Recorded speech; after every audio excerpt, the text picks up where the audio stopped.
You are now live. Selamat sore, selamat datang di Sophie Navi Talks. You are loved.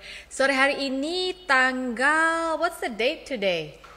20th ya, 20 Juli 2020. Wow, 20072020. Hari ini kita akan membahas seputar berjualan online. Bisa dengar suara saya? Bisa dengar suara saya? Karena saya dengarnya kok kecil ya. Sebentar, saya cek dulu. Kalau bisa dengar suara saya, tolong kasih jempol.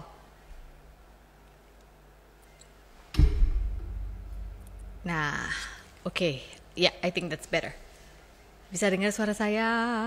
Hello Jean Crispiani, hello Puspita, Ars Putri. Jelas Kak? Oke, thank you very much. Alright, jadi sore hari ini kita akan membahas soal jualan online. Sebenarnya banyak topik atau judul yang ya katakanlah lebih fancy ya, seperti entrepreneurship or how to start a business. Tapi saya sengaja tidak mau memakai kata-kata itu karena saya tahu di musim ini rasanya kita semua tanpa terkecuali seperti dicemplungin ke dalam sebuah kolam di mana kita harus belajar jualan, whatever that is ya. Entah itu bentuknya marketing atau promosi, in some sort of way kita pasti ada, hampir semua dari kita melakukan hal tersebut. So, let's start. Dan hari ini mau nyanyi lagunya. Ini dulu kamu tulis buat siapa ya?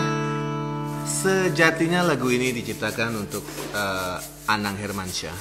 Jangan dulu ya. Ya, tapi kemudian dinyanyikan ulang oleh salah seorang pemenang Indonesian Idol, Firza.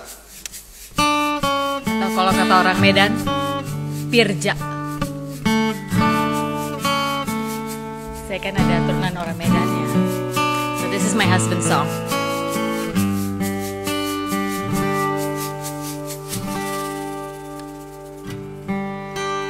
Datanglah bila engkau menangis, ceritakan semua yang engkau mau. Percaya padaku, aku lelakimu.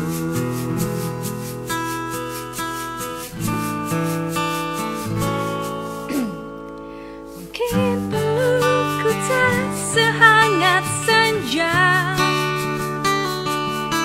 ucapku tak menghapus air mata, tapi ku di sini sebagai This is so organic. Lelakiku. Sorry. Akulah yang tetap memelukmu Erat saat kau berpikir mungkin kau berbalik. Akulah Yang nanti menenangkan badai agar tetap tegak kau berjalan nanti.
kali kita membawakan lagu itu berdua dan jatuh headphone-nya. Besok kita coba lagi.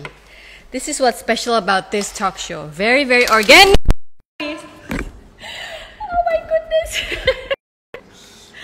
Apa yang terjadi? Oke, sabar guys, sabar. This is what happens.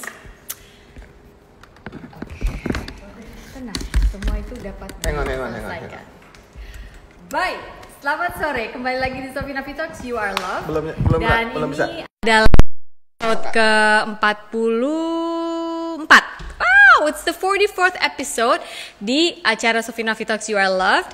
Dan saya akan langsung saja menghubungkan diri dengan David Cokro Raharjo. Sebentar ya, teman-teman.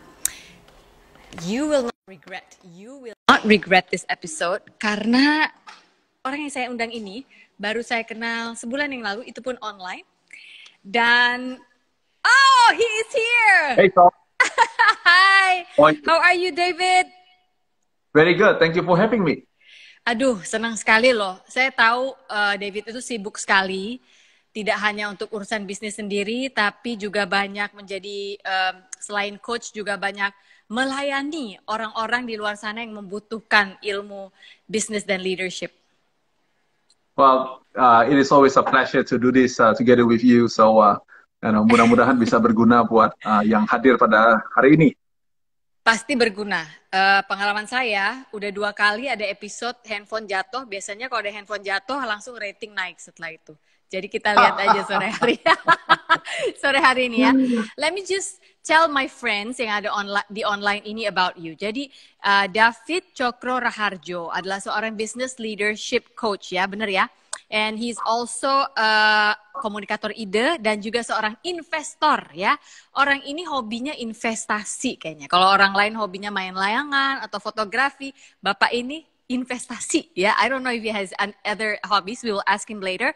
Tapi dia juga adalah seorang multinational entrepreneur ya, dan pernah bikin beberapa company kalau nggak salah, abis itu bikin lagi jual. Tapi itu kan kayak, like sekilas kayak, oh wow, that's all the success stories. Kayaknya you have it in you deh buat jadi pengusaha entrepreneur. Pernah nggak yang sampai bangkrut apa pilot punya deh kalau kata orang kita? 3 kali. Ya. Yeah, well, Sophie always tell everybody that don't look only on the bright side.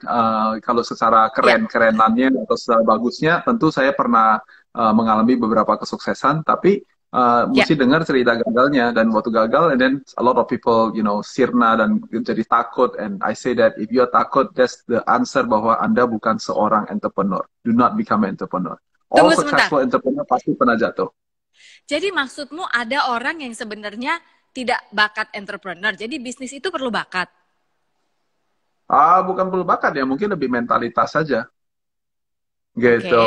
Kan ada orang yang dia mencari stabilitas. Kalau saya orangnya memang cari tantangan. Jadi gimana dong coba? Oh iya benar-benar. Kalau stabilitas maka memang line of work-nya adalah pegawai ya, karyawan. Kalau memang suka tantangan seperti David ya berusaha ya, melakukan usaha ya. So generally I will agree with that, tapi sebenarnya that is not necessarily true. Karena kenapa? Karena kadang-kadang entrepreneurnya buat saya sebagai contohnya, especially in the first decade of my career, I've always been the employee number 1. Jadi saya yang punya ide, saya yang buka usahanya, saya yang teriak-teriak di jalanan, saya yang buka semuanya. So that's employee number 1, right? Tapi means kamu pernah jadi karyawan? Pernah dalam hidupmu? Pernah 3 bulan. Oke. Itu juga nggak lama. Ya. Terus maksud saya adalah when I say employee number 1, artinya adalah walaupun saya adalah CEO-nya, saya adalah founder-nya, but I'm working for that company, right? Jadi saya employee nomor 1-nya. Right? Tapi kemudian if you think about orang-orang yang mendukung saya, ada orang employee nomor 2-nya, employee nomor 3-nya, mereka sebetulnya juga semuanya masih entrepreneur, semuanya masih entrepreneur, cuman kalau suruh mereka yang memulai, mereka yang punya ide, mereka yang menyokong, mereka yang membakar, mereka nggak bisa, karena mereka ada sedikit rasa I'm looking for that stability, if you may. right? Iya, iya, Bayangkan lagi iya. kalau kemudian Sophie adalah employee nomor 140, sebenarnya kayak begitu, right? Ah, Nah, dan semakin jauh daripada employee nomor satu. Artinya yang nomor iya. 140 ini dia yang paling stabil. Kalau udah jadi, udah jalan, saya baru join kalian ya. Nah, tapi kalau saya kebetulan adalah Oh, betul-betul ujung tombak. Saya maunya jadi employee nomor satu. iya. Gitu. Jadi sukses ya saya, ya gagal juga ya saya gitu ya. That's right. I will That's take right. the bullet gitu ya. Ini loh, suddenly everybody that I know or I see, nggak tahu, mungkin ini cuma aku, tapi mungkin teman-teman juga merasakannya, is selling online. Is this a Hmm. good sign of the economy? Ada gejolak di musim pandemi ini, or should we be worried? Semua orang dagang siapa yang beli? Kan repot ya, udah saingannya head to head banget. Ini sih pertanyaan dari seorang awam seperti saya. Ya, ekonomi negara kita hanya sekuat komunitasnya, right? 10 tahun yang lalu, pada saat kita kembali, yang namanya e-commerce, itu masih belum, Gojek belum sebesar, tidak Sekarang, sekuat hari ini. You know, ya, Tokopedia, apa namanya juga belum ada gitu. Jadi kalau kita balik lagi tahun 98 sebenarnya sama ya, 20 tahun yang lalu. ya, Tahun 98 ya. kita tidak punya komunitasnya, dan oleh karena itu even if you want to sell, tetap aja nggak bisa dapat Hmm, apa-apa. Jadi sebuah perekonomian hanya sekuat komunitasnya. So now fast forward hari ini di tahun hmm, 2020, Sophie, you hmm. need to know that negara kita ini itu pertumbuhan ekonominya masih ada 2+%. 2 Artinya plus. adalah kita dua, dua, dua plus, Ya, dua. Nah, jadi karena ya. dia ada 2% itu, artinya negara kita itu masih berkembang, bukannya mengalami penurunan ekonomi, cuman lebih lambat pertumbuhannya dibandingkan dengan tahun-tahun sebelumnya. Nah, itu adalah Tahun-tahun sesuatu sebelumnya yang, ada di angka berapa? Berapa persen? oh ya, 6%. 6%. Tahun sebelum lagi kita masih bisa 7-8%. Jadi Oke. kita mengalami perlambatan, Iya. slowing down. Tadinya dulu sprinting, sekarang kita masih lari, cuman nggak secepat yang kita itu. Jadi krisis itu mengakibatkan kita melambat, tidak mengakibatkan kita menjadi turun. Itu adalah dua konsep yang kita Berbeda. mesti mengerti, betul. Ya, Jadi komunitas oke. kita itu kuat. Itu satu, saya kasih contoh seperti itu. Ya, Yang kedua ya. adalah sekarang Sophie mau jual makanan, bisa pakai Gojek, bisa pakai Hmm, Grab, bisa pakai Tokopedia, and there hmm. is literally a tons of other komunitas yang dimana bisa menyokong pengusaha-pengusaha muda yang baru mulai. Jadi oleh karena itu, bukti bahwa begitu banyak orang yang jualan online membuktikan, bahkan sekarang ini nih Instagram yang kita sekarang pakai, Ya, Instagram ini juga bisa dipakai untuk commerce juga. ya, Oke, coba ya. 10 tahun, 20 tahun lalu kan belum, nggak ada Nggak barang-barang kayak bisa. begini. Oke, Oh, jadi itu yang pakai pertama. pakai Ya. brosur dulu jualan. That's right, that's right. Iya kan? Ya. Nah, Oke. kemudian itu yang Uh-uh, pertama ya. Yang uh-uh. pertama adalah negara kita. Yang kedua adalah kita punya komunitas. Dan yang Hmm, ketiga yaitu adalah the nature of crisis is to hmm. bring out creativity. Jadi justru dengan adanya krisis yang dikeluarkan apa? Kreativitas. Itu sebabnya menurut saya bukan hanya negaranya yang kuat, komunitasnya yang kuat, tapi berarti orang-orang Indonesia juga lebih kuat. So what I say is that congratulations. This is why as a country kita akan jadi negara yang lebih maju gara-gara itu. Kamu masih optimis kayaknya ya dari suaranya melihat pertumbuhan ekonomi negara kita yang tadi kamu bilang ini nggak mati, ini slow down aja. You still sound very optimistic. Absolutely. I mean, like, Sophie, how many times do you hear people say that di belakang setiap daripada krisis pasti ada kesempatan? Ya. Nah, orang biasanya baca itu, quote itu, pasang di Instagram kalau lagi ekonomi lagi bagus. Tapi waktu ekonomi lagi tanking, you hear everybody say like, you know, go hide in your bunker. You know, Iya. like the We're world is sinking, going we're crazy. sinking. Ya, Iya. ya, ya. So, jawaban saya Oke. adalah memang lebih mudah untuk berkata-kata daripada melakukan. If you ask me apakah saya optimis, jawaban saya adalah pada saat krisis ini terjadi, pertanyaan saya opportunity-nya ada di mana. Jadi saya bertanya, saya dan partner-partner saya bertanya sebuah pertanyaan yang berbeda dengan orang lain, dan oleh karena itu kami mendapatkan jawaban yang berbeda. Gitu. Jadi sebagai contohnya, Sophie, you say that Yeah. I'm an investor. Iya. Di tengah-tengah pandemi COVID-19 ini, I am doing an investment. Gitu. Masih tetap invest. Bukan malah Absolutely. narik, tetap invest. Of course. Wow. Oke, you Ya. stay to your identity ya berarti ya. investor. Oke, gini. Aku kasih contoh yang hari-hari deh, yang ibu-ibu rumah tangga kebanyakan followers aku ini mereka bisa mengerti. Aku kasih contoh gini. Misalnya si A, dia punya katakanlah kafe kecil atau apa, terus dia jual misalnya rice bowl. Harganya mungkin ya 25.000, itu pun udah di-press banget tuh cost segitu. Orang kalau jualan makanan akan tahu itu cost harga aslinya berapa gitu ya. And then sekarang ketika pandemi and then everybody start selling, yang ada dari home pun mulai jualan, yang mana mereka kan nggak kena tax, nggak kena all those things kan nggak kena, so mereka bisa press sampai misalnya jualnya 10.000 gitu satu bowl. Nah itu harus bagaimana tuh kerangka berpikir kita sebagai seorang pengusaha yang berusaha memanfaatkan semua lini online ini ketika melihat hal seperti ini terjadi gitu. How do you stay on focus? How do you think gitu? Masa harus diturunin lagi, mengorbankan kualitas bahan dasar demi fight dengan yang si 10.000 ini? Ya. So, you have kids, right? I assume. Yeah. Yes, I have 2 boys. Okay. So, kan anak-anak kita kan kayak begini ya. Kan nggak mungkin anak kita dari owek tiba-tiba langsung bisa berdiri, lari, berjalan, lompat gitu kan nggak impossible. Yeah. So you have to understand first and foremost the fundamental of doing business, ya kan? Jadi fundamentalnya apa kalau gitu pertanyaannya? Jawabannya very easy, khususnya kalau kita cerita tentang jual makanan. Jual makanan berarti as simple as this, kan ini di rumah ceritanya gitu.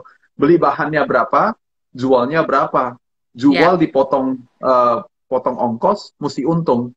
Itu adalah fundamentalnya, betul. Jadi kalau semuanya kita bilangnya jual 10.000 rupiah, ongkosnya berapa? Ongkosnya 15.000, ya. Mau di cara apapun yang dilakukan tetap bakalan rugi punya gitu kan begitu ya. Nah jadi itu saya rasa fundamentalnya yang pertama-tama yang tidak boleh salah.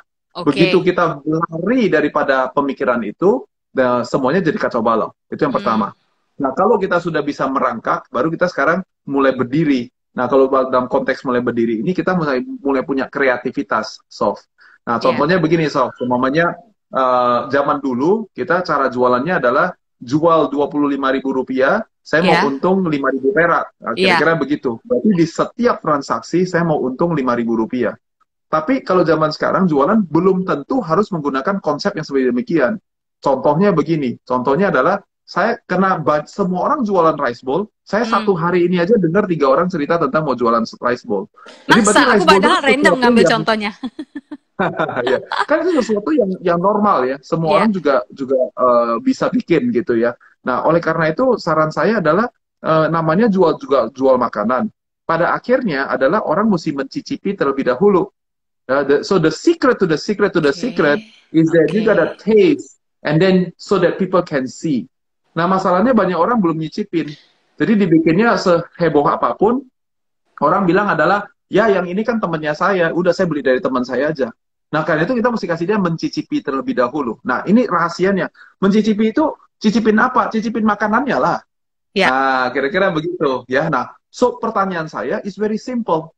Setelah dikirim ke rumah saya cicipin, and then kemudian reaksi saya apa? Apakah cuma bilangnya begini, ya biasalah, let's say sebenarnya dari nomor 1 tidak enak sama sekali, sampai nomor 7 sangat luar biasa enak sekali.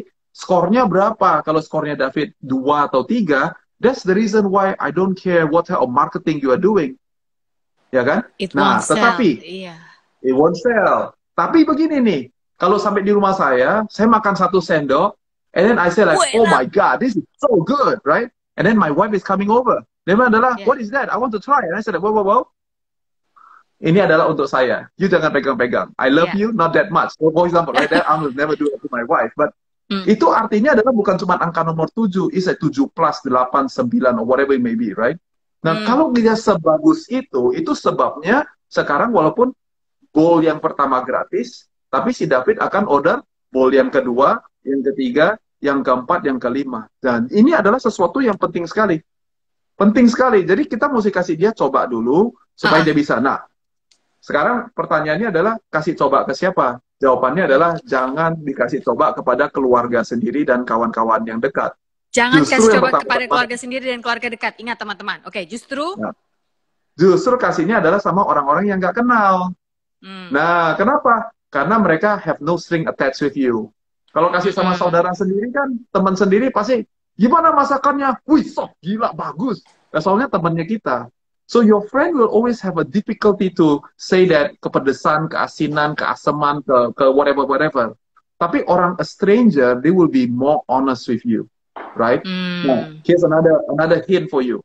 If the strangers dikasih makanan, terus kita kasih dia survei, dia tanya, hey, is it good? Tapi si stranger ini gak kasih feedback. Nah, itu berarti tanda-tanda bahwa your food is not as good as you think. I see. Oke. Kalau si stranger masih kayak begini nih, soft, makanan lu sih enak, cuman amit-amit garamnya soft. Nah, itu artinya gini nih, ada elemen enaknya, cuman ada elemen yang gue gak suka. Kalau ditanya, gak jawab, coba soft, you pengen gini. Kalau gue udah saking dongkolnya, udah saking marahnya, kan udah sampai udah betul-betul, I don't care, man. Itu. Kalau the customer don't care, itulah kunci bahwa adalah our product is actually not as good as I think. Nah, itu sebabnya kita mesti terus develop produknya. So that's the number one. Kuncinya ada di produk. Right? Namanya juga jualan makanan, kan begitu, ya kan? Yeah. Setelah produknya bagus, nah sekarang baru kita cerita yang banyak orang fokus, yaitu adalah packagingnya. Oke. Apakah cuma pakai styrofoam box atau pakai kotak atau pakai ada gambarnya, let's say ditandatanganin oleh Sofi Novita atau apa? Nah, itu semuanya elemen daripada packaging, marketing, bagaimana kita bisa meng-create the wow factor, right? So if you have these three components, the fundamental, and then you talk about the product itself, and then you talk about the packaging, maka tiga hal ini seharusnya tidak menjadi masalah bahwa ada 10.000 orang yang jualan rice bowl, it doesn't matter. Sorry, gitu. tadi fundamental apa? Aku skip tuh. Yang kedua kita the product harus berbicara sendiri. Ketiga adalah packaging. Nomor satu tadi. Fundamental artinya, you know, that's the finance work. Kalau ongkosnya Rp15.000 dijual Rp10.000, itu kan pasti gagal. Ya, nah, gitu. tapi gini, ini berarti you just jump to my 8th question sebenarnya. Aku tadi sempat mau nanya gini, untuk promote itu harus gimana? Kita harus bikin giveaway, apa enggak? Ini kan when you say you give to someone yang nggak kenal, terus kita tunggu kan dia, apakah dia ada feedback apa enggak? Apalagi kalau dia stranger ya, it's better kalau dia stranger. Apa enggak terkesan kita kayak bisnis yang desperate gitu, ngasih orang gratisan, giveaway, dikit-dikit giveaway. Apa bahasa I don't think that is a sign of desperate. You know, apakah ada orang yang here's what I will say. Apakah ada orang yang will look negatively kepada kita? Jawaban saya adalah sampai kita mati, there was always going to be a naysayer. So I don't really care about those people. Haters will always hate. That's right. Tetapi kalau semuanya kita lagi cerita kepada konteksnya itu adalah kepada orang-orang yang memang kita targetin.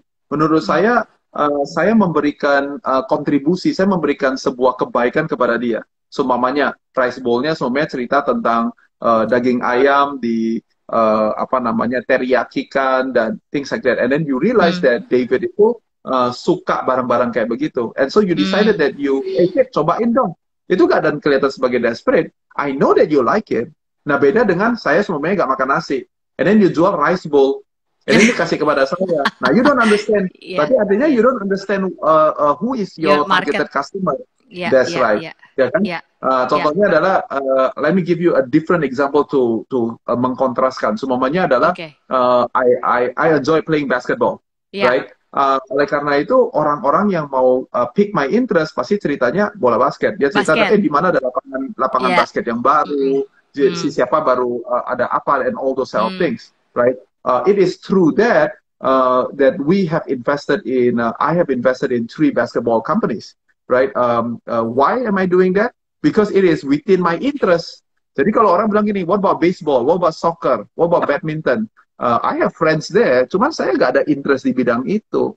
Nah itu artinya, even sebagai investor, dia harus tahu barang apa yang David kepingin invest. Tapi ada barang yang saya tidak tertarik. So it's not a sign of weakness. It's not a sign of kita itu kayak jual murah or anything like that. Kayak desperate jual murah. Tujuannya sekali lagi adalah ini, yaitu adalah you let David taste your food, right? And then I will see. Jadi taste and see. Setelah saya taste, I see something. I see like, oh my God, it is so good. And here's the thing, you cannot unsee what you have just seen. Baik itu baik itu impressionnya adalah gila jelek banget, gak enak sama sekali, atau ini luar biasa enak sekali, whatever that I've seen, I cannot Nggak unsee bisa it. unsee, Dan ya, itu nggak bisa yang di akan, reverse, ya. ya. And that Ini, is what is gonna trigger supaya kita kemudian bisa melakukan purchase yang berikutnya. Oke, ini banyak banget yang nanya. Kalau saya jualan online itu memang gimana caranya saya kasih tester sama stranger? Like you can give it lihat di dia you punya apa namanya let's say if you I assume that you all have an Instagram account, right? Yeah, yeah, Maybe Instagram accountnya cuma ada yang punya 20 orang, ada yang punya 20.000 orang, or whatever yeah, it may be. You can yeah, always put in your Insta story and say that, hey, I have a giveaway of this makanan yang saya masak bersama dengan suami saya, or anything like yeah. that. You know, my husband say it's good. What do you think about it? And then you say like, hey, if you want it, why don't dibuat you cerita ya. apa DM saya atau you know things like that DM gitu. saya hari ini cuma ada 10 box. Ayo siapa yang mau aku kasih gratis ya. Terus tapi kasih aku feedback begitu kali ya. That's right, that's right. Iya. Jadi utamakan yang nggak kenal. Oke, berarti kalau mau jualan online itu sosmed mutlak diperlukan, kayak Instagram segala macam. Ini kita bicara di luar daripada marketplace ya, segala Tokped segala apa. Instagram mutlak diperlukan karena banyak orang.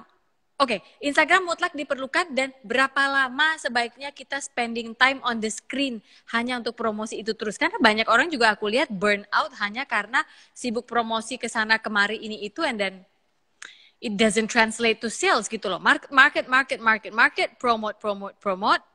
market, kok nggak translate to sales? What is happening gitu? First of all, you know, in all my ventures, I always start with something that I already have. I have not, saya masih belum pernah satu kali pun melakukan advertisement, pasang billboard atau bikin, you know, all these kind of things. We start with what we have in our hands. Okay, jadi begini, kalau semuanya teman-teman sekarang yang mau nonton IG live kita, mereka lakukan bukan karena saya ada di sini, tapi karena mereka mengenal Sophie. Dan kalau Sophie mengajak David untuk melakukan IG Live, they first and foremost trust you, not trust me, right? And so it's about the person. So you gotta start dengan apa yang saya sudah punya. Jangan start dengan apa yang saya belum punya, right? So kalau semuanya, contohnya you tanya pertanyaan adalah, how often do I have to do this Instagram thing? Jawaban saya adalah, well, kalau sudah dicoba 1 minggu, ternyata di Instagram gak ada yang meresponi, then how about you go to your WhatsApp group, you know, you go to all these other places and stuff like that. Jadi sekali lagi kita mesti mulai dari apa yang kita sudah punya gitu ya. Nah sekarang kalau kita mau perginya ke platform, pergi ke marketplace and things like that, jawaban saya adalah itu harusnya adalah melakukan 2 hal. Yang pertama adalah mempermudah customer kita, meringankan beban customer kita.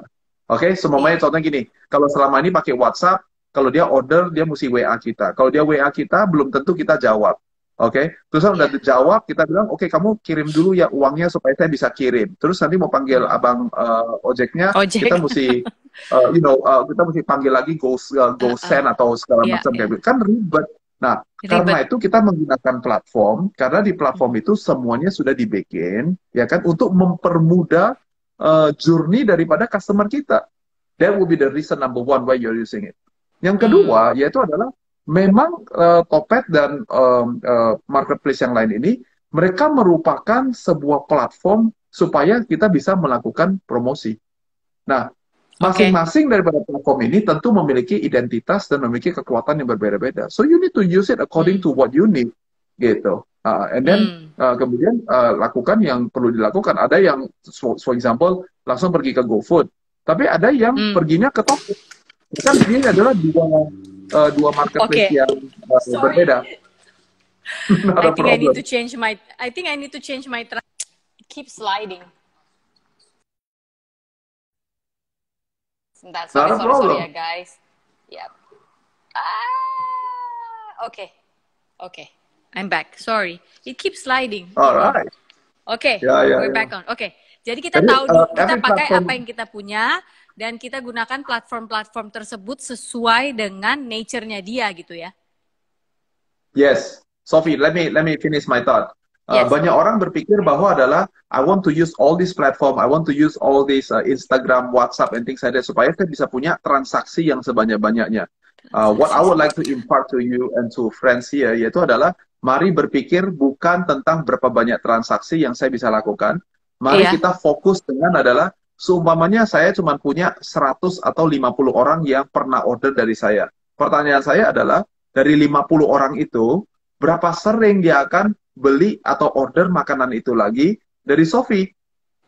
Jadi bukan fokusnya adalah yang repeat order. Nah, berarti bagaimana nih kalau lagi masih kecil? Contoh nih ya, contoh saya masih kecil gitu kan, karena kita saking seringnya makan di tempat yang sama, maka si Om itu waktu dia bikinin kita punya makanan, ya kan dia pasti kasih ekstra, soalnya ekstra telur, dikasih ekstra apa gitu. You know, saya aslinya dari Medan. Kalau saya pulang ke Medan, saya pergi ke spesifik rumah makan bubur yang dari saya kecil saya selalu makan di situ. Setiap kali saya pergi ke sana, Om ini dia ingat bahwa ini adalah orang yang dari kecilnya udah makan di sini. Dia selalu kasih ekstra, dikasih ekstra cakwe lah, gak tau dikasih ekstra apa kayak begitu.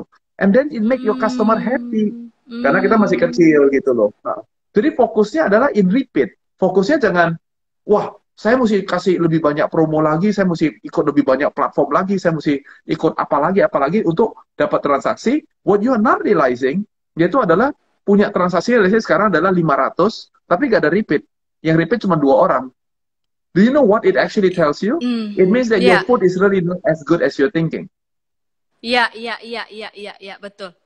Betul. Nah, tapi itu setuju banget, karena banyak teman-teman yang saya lihat jadi burn out ya. Capek, semua platform mau diikuti, semua, oke, kalau perlu hire lagi admin, jadi kayak orang boncos gitu loh. Jadi kantongnya jadi banyak keluar, tapi kok nggak translate ke sales juga gitu. Ya, that's so true. Fokus pada yang udah repeat order. Nah, kalau udah fokus kepada yang repeat order, dan katakanlah yang repeat order itu udah stable ya, berarti baru boleh tuh kita cari the next batch of repeat orders.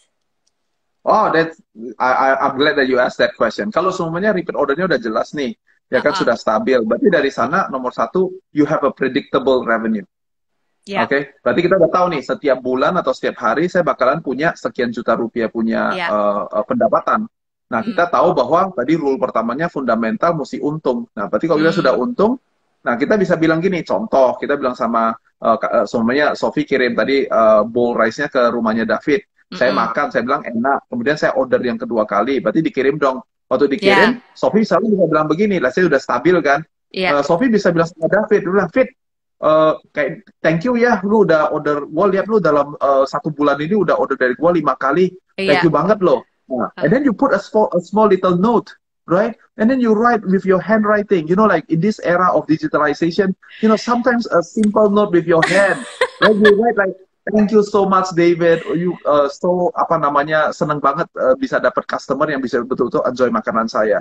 As a thank you, ya kan, kita bilang adalah, Dave, you kenalin deh sama teman-temannya you, semua teman-teman you yang orderin pakai kode namanya kita suka sama David, you know, kita kasih 10% off. You see, what just happened? If it's like me, with a few thousand people punya followers, and I just do it, you own one repeat customer, you can gain another 10, 20, 100, 500, depending on who you're doing this. I never thought of new people far. that will actually do it. So take care of your repeat customer terlebih dahulu, and then the rest of it will follow. You know, that's actually a very interesting idea, karena semua yang tadi David omongin ya, ini focus on your repeat customer. Aku punya coffee shop kecil. Anyway, we've done all that juga gitu. Jadi udah yang aku taruh notes segala macam, you know, I make it personal even though I'm not there every day ya, masih staff yang lakukan, tapi staff ini tiap hari kita brainstorming every single day. There has to be a personal touch dari kita, apalagi kalau dia repeat customer di musim pandemik ini, kita harus sayang dia karena kok dia masih percaya kita kan gitu. Yang aku belum lakukan adalah itu tadi. By the way, kalau misalnya kamu bisa kenalin ke teman-teman kamu bisa dapat 10% off dengan pakai kode. Aku nggak pernah mikir sejauh itu loh. Aku cuma mikir ya udah kasih note aja, that's it gitu. Wow, that's boom right there. Boom right there. Oke, saya akan lakukan itu berikutnya. Jadi kalau ada yang merasa habis dikasih note besok ditanyain, mau kenalin nggak ke temannya? I will do it. Oke, sekarang pertanyaan berikutnya adalah bagaimana, ada yang ini pertanyaan lepasan sekarang ya. Bagaimana menyikapi, jadi dia tuh nggak bisa jual apa-apa, nggak punya produk, tapi dia bantu teman promote di sosmed, tapi dia mendapatkan komisi. Is this a good thing to do to start trying to sell something? Of course, I mean like I think kita semuanya punya kejagoan kita yang masing-masing. Kalau semuanya memang nggak bisa bikin apa-apa dan yang kita bisa lakukan sekarang adalah membantukan promosi and then dapat komisi, I don't see what's wrong with that. I mean like I don't know what's the specific thing, but generally I don't have a problem with that. Yeah. Jadi sah-sah aja ya itu ya. Oke, hal yang paling dihindari penjual yang jualan online agar dia bisa sukses. What is the one most thing that you should avoid? I think we've been talking about it, Sophie. Saya kadang-kadang merasa sedih melihat orang yang berpikir bahwa dia mesti ngejar transaksi. Gak perlu kejar transaksi, pastikan kita memperhatikan orang-orang yang ada di sekitar kita. So let me put it this way. You know, kalau semuanya saya jadi customer, kalau semuanya yang lagi bertanya nih, semuanya David gitu, saya jadi customer, kira-kira saya mau dilayani dengan cara bagaimana? So if you want dilayani dengan cara demikian, layanilah dia terlebih dahulu dengan cara-cara yang sama gitu. Nah, pada umumnya customer itu akan menjadi happy sama kita gitu. Nah, kalau dia satisfied, why will he not buy more from me? Why will he not promote me? Lo kan dia suka produk saya, dia suka jasa saya. Lantasan kenapa dia gak beli lagi? Lantasan kenapa dia gak mau promote saya? Now, only in the extent of a terrible crisis, which sudah pernah terjadi dalam sejarah manusia, let's say during the Great Depression and then all those sort of things, dia mau beli dari kita, tapi memang betul-betul 50% daripada workforce-nya kita semuanya sedang di PHK dan tidak punya uang. Ya of course, mau nggak mau dia tidak akan beli daripada kita. But it is a situational context. Sedangkan pada saat ini angka pengangguran kita belum is nowhere close to that number.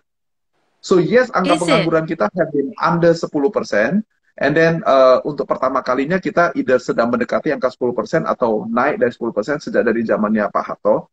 Tetapi itu masih tidak reflektif kepada the economy in general.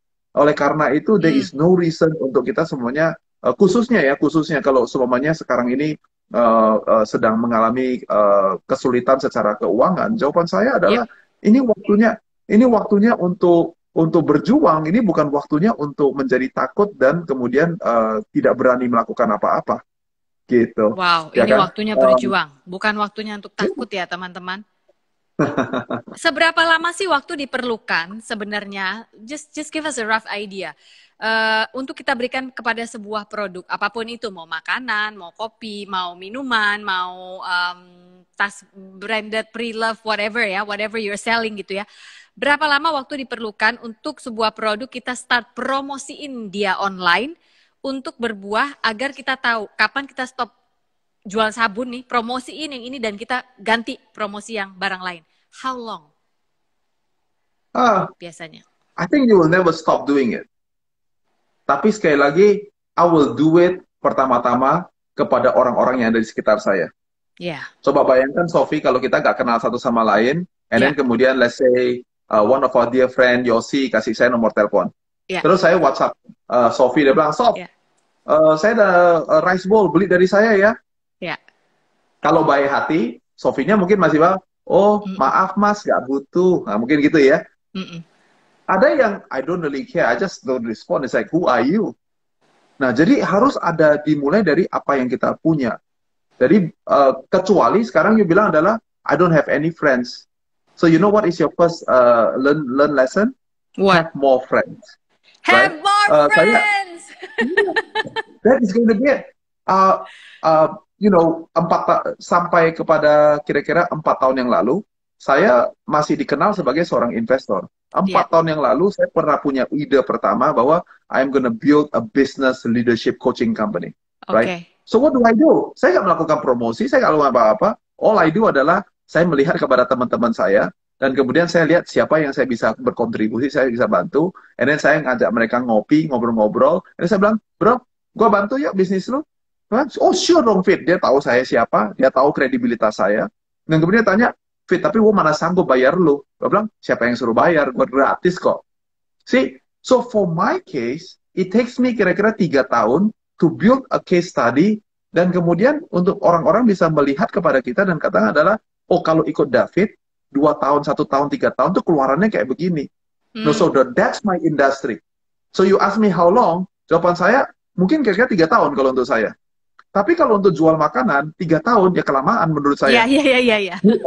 All you have to do is like go to your friends and say like, hey guys, gue lagi mau bikin bakmi goreng nih. Apa namanya? Gue kirim ke rumah lu ya, coba. Tapi peraturannya cuma satu nih. Peraturannya adalah gak boleh bayar, satu. Dan yang kedua, harus kasih komentar. Dan yang ketiga, kalau komentarnya semua positif, gue gak pernah kirim menu lagi makanan. Something like that, right? So, kita, you know how many, I mean like, how many of your friends yang takut untuk kasih komentar yang, apa namanya, yang jujur, ya kan? Apalagi kalau dia tahu bahwa kita semuanya baru di PHK, kita baru lagi mengalami kesulitan. Dia bilang, aduh, udah orang, kan kita orang Indonesia gitu loh. Udah orang yang merasa, aduh, baru kehilangan kerjaan. Masa gue kritik lagi, makanannya kepedesan, kurang ada gitu. Kan orang Indonesia banyak sungkannya. So you have to open up the doors and allow people to come into your life. Nah, maka feedback itu yang akan mengakibatkan semua yang tadi kita bicarakan bisa berjalan. Without that real feedback, without that real apa namanya masukan daripada orang lain, you will never be able to build a successful business. Yeah, you will never get there. Wow. And all the introverts find it hard to say amen. Karena David baru bilang, have more friends, introverts. Berapa lama menurutmu kompetisi sengit ini akan berlangsung ya? When everybody is selling, yang mana tadi aku udah tanya di awal di pandemi ini, you know, banyak orang yang di lay off atau mungkin dia tetap kerja work from home tapi cuma 30% gaji. Of course they have to find some other sort of income kan. Jadi akhirnya mereka mulailah berjualan ini itu. How long do you think per competition sengit ini akan karena menurut aku sengit saat ini cukup sengit because everybody is selling, everybody selling. Seberapa lama menurutmu competition sengit ini akan berlangsung sampai dustnya settle gitu? Maksudnya akhirnya ya udah yang emang entrepreneur lah yang maju, yang mental entrepreneur yang musiman akan hilang dengan sendirinya karena they find something else better to do gitu. Let me use analogy instead to answer that. Yes, please. I never look at it as competition itu akan berlangsung atau tidak berlangsung. Cara saya melihat sesuatu dalam konteks ini adalah begini. I look at it as a poll, right? Sekarang Sophie lagi ada di mana? Apakah Sophie sekarang lagi cuman baru adalah sebuah debu yang ada di oyster yang masih lagi mau dalam proses dibikinin jadi sebuah mutiara? If you are in that stage, jawaban saya adalah who cares about the competition? Kalaupun saya keluarkan, I'm gonna be a mutiara one day, gitu. There you go, right? Jadi saya nggak terlalu pusingin. Coba bayangkan kayak begini, Sophie. Kita sama-sama punya anak. Anak saya yang paling besar tahun ini umur 13 tahun. Yeah. The way I raise my child is I say that, honey, you never ever have to show off. You never ever have to keluar kemana-mana. Because sampai umur 18 tahun itu adalah tugasnya bapak elu. Yaitu adalah untuk creating that pearl and creating. Jadi sebagai orang tua, saya harus mengerti kapan untuk mengeluarkan atau memamerkan anak saya. Gitu. Jadi bukan kebalikannya adalah terus di-push, terus perform. That's the wrong way to look at it. Karena kita mesti menyadari, oke, kalau dikeluarkan sekarang dari oyster, mutiara bukan mutiara, tapi tidak berharga. Makanya harganya juga jatuh. So now you compete with all the mediocre. Tugas saya bukan begitu. Tugas saya adalah saya mesti bikin sampai dia udah bagus, baru kemudian kita siap untuk panen dia. So don't look at competition sebagai tempat di mana kita mesti bersaing sama orang lain. You just simply have to be the best version of yourself. That's the secret recipe to the secret recipe to the secret recipe. Wow. Right? But here's the but. Kadang-kadang I don't like udah the jadi mutiara, sudah dikeluarkan, tapi ada orang yang iseng, disembunyikan, semuanya dimasukkan dalam brankas, tapi dia gak dipamerkan. Dia gak dijadiin perhiasan, dia gak dijadiin jadi sebuah hiasan.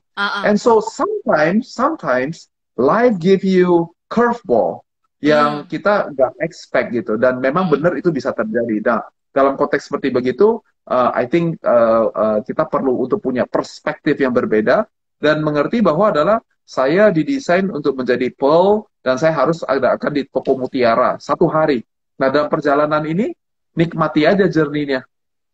try as much as Yeah, anyway, yeah, yeah. gitu. Jadi, tapi pada prinsip dasarnya, di luar daripada pengecualian itu, menurut saya adalah kalau mau bangun sesuatu, let's say you want to build a business, I'm Yeah. not gonna worry about kompetisi, I'm not gonna have a fear of missing out. What's the point? I'm gonna build it properly. Dan saya tahu Groom begini it nih, well. sepanjang, ya, kalau saya jadi mutiara yang bagus, everybody's gonna use it. That's it. Yeah, Jaga yeah. aja tanggal mainnya, kira-kira begitu. Oh wow, that's so good. Itu berharga sekali loh, lebih berharga dari mutiara itu teman-teman. Ini ada pertanyaan lepasan lagi ya dari teman-teman yang dari tadi pagi udah kasih pertanyaan di Instagram ya. I think we have like just a few more minutes before we have to end. Ada yang bertanya begini, kalau saya harus pilih bisnis apa yang sustain untuk untuk saya pilih? Oke. Pertanyaan ini jawaban saya yang singkat dulu ya. Boleh. Tidak ada bisnis yang tidak bisa sukses, bahkan bisnis-bisnis yang mengganggu moralitas ataupun standar kode etika kita. So there is no such a thing adalah bisnis yang tidak bisa sukses. Tapi pertanyaannya adalah bukan bagaimana supaya pilih bisnis yang bagus. Jawaban saya adalah whatever business you pick, saya bisa membuktikan bahwa bisnis itu pasti bisa sukses. Tapi menurut saya, pilihlah bisnis yang dimana kita satu, menggunakan kekuatan yang saya punya. Sebagai contohnya, mata air itu, Sof.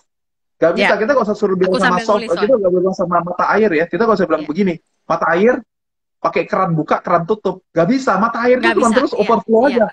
Overflow. Okay?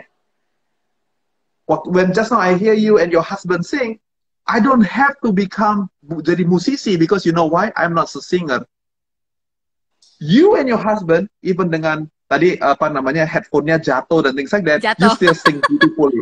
Atau gitarnya lagi berhenti sebentar, you both still can sing. You know why? Because mata air kalian namanya adalah nyanyi. That's what you're good at. You know, you send me a couple of questions. You ask me what do I think. I say like liquid aja, soft. Pokoknya nanya apa aja. You know why? Fluid, yeah. Because when it comes to business, when it comes to leadership, that is mata air saya. I can do whatever. Karena ini adalah gifting saya.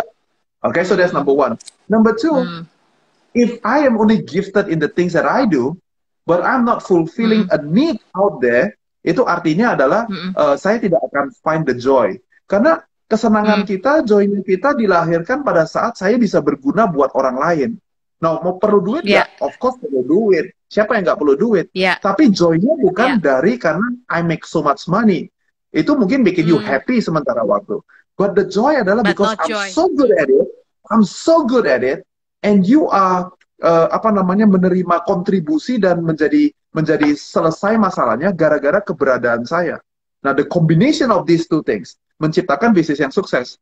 But if you ask me a straightforward question, what business can fail? I'm willing to bet all my money in the world that say I can prove that any business can be successful. Even the one that yang mengganggu moralitas maupun standar etika saya. So I don't want you to do that, but the way I want to answer it adalah don't look at like bisnis mana yang saya mau kerjakan. Why don't you start within yourself?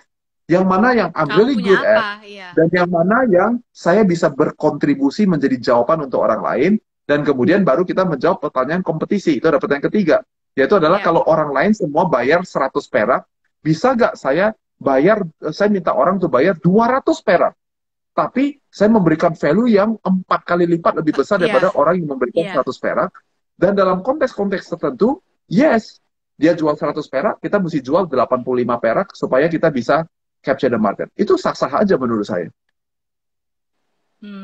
Wow. Your answer membuat aku berpikir layak nggak ya aku kasih pertanyaan terakhir ini untuk menutup. Karena ada yang bertanya begini, modal pertama untuk bisnis itu sebenarnya apa sih? Apakah hanya niat dan ada modal sedikit saja, or sometimes some people ada yang bahkan nggak perlu modal sama sekali, I don't know how they start, but yeah. So again, I'm gonna talk about our kids a little bit, right? Sure, modal apa untuk anak-anak kita? Imagine pada saat baby kita sebelum dia bisa berjalan, all you wanted to do adalah angkat kepalanya. Modalnya cuman mau atau tidak mau. That's it, right? Tapi bayangkan seperti kita sekarang, Sof, kita udah dewasa, kita punya anak-anak kayak begitu. Modalnya apa? Ya modalnya nggak bisa cuma sekedar modal, pokoknya asal gua mau pasti bisa. Of course not. I got a wife, I have 3 kids, I have to be a responsible husband and father. Oleh karena itu modalnya nggak bisa pakai cuma modal mau. When I was 20 years old, modalnya adalah this is real ya. Waktu saya 20 tahun, modal saya begini. Modal saya adalah I'm young and fabulous. If I fail, they'll put me in jail. 3 years later, I'm 23. I'm still young and fabulous. When I was 20, masa sekarang udah umurnya hampir 40 tahun masih modalnya kayak begitu? Bahaya itu. Yes, jadi menurut saya berapa besar modal yang dibutuhkan? Saya pikir itu percakapan yang jauh lebih panjang. You have to have wisdom untuk mengerti pertanyaan setiap itu sendiri. Musim, ya, dan setiap musim itu akan berbeda-beda. That's right. Wow, ini ada yang nanya gini, Pak David mau belajar more about leadership, ada bikin course atau buku nggak ya? Well, when I'm 50, maybe I'll have a book. But today I don't have a book. But what I will tell you, kasih bocoran, yaitu adalah dalam kira-kira 1 bulan ke depan ini, I'll be releasing my website. And di dalamnya itu saya memberikan kesempatan kepada teman-teman untuk boleh bertanya apa saja kepada saya. Dan hopefully that will help teman-teman yang membutuhkan jawaban. And then if you have a sustainable business and you need a coaching, then you can also approach me as your coach. Oke, jadi makanya di follow aja dulu David Tjokr, David Tejogro tulisannya ya. Jadi David Cokro pakai R belakangnya. So you know what he's going to come up with next. Yang jelas, I will hold you on to those words. Nanti umur 50 aku telepon lagi ya. David, mana bukunya? Jangan tunggu sampai 50, gak soal.